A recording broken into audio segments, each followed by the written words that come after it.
دغه نظم خپل ګران ملګري بصیر شینواري او خوشنود خان ته ډالۍ کوم. په ایگزامینیشن حال باندې مې دغه نظم لیکلی دی چې ډېره سختي د استادانو هم ګزاره نه کوي، ډېره سختي د استادانو هم ګزاره نه کوي. زړه مې درزیږي په دې حال کې، حال مې مه ګوره نور.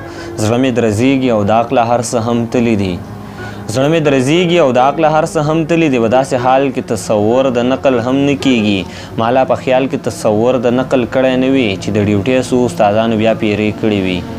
ما لا په خیال کې تصور د نقل کړی نه وي چې د ډیوټۍ څو استادانو بیا پیرې کړې وي. زما په ذهن باندې نورې هم تیارې خورې شي، زما په ذهن باندې نورې هم تیارې خورې شي چې مې په ذهن باندې بوج شي نو کار څه به وکړي. ما بابا ته هم وی حال سخت دی، سختي جوړه ده.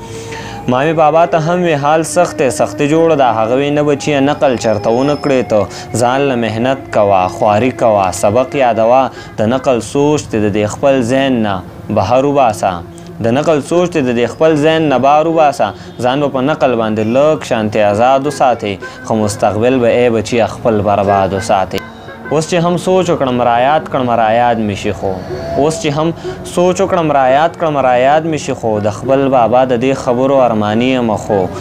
اوس هغه وخت نشته، پیپر نشته، بابا نشته دی، خو د بابا هغه خبرې مې په ذهن کې دي، خو د بابا هغه خبرې مې په ذهن کې دي. ځان له د لږ وخت خوشحالۍ دپاره ځان له مې خپل ټول مستقبل برباد کو، ځان له مې خپل ټول مستقبل برباد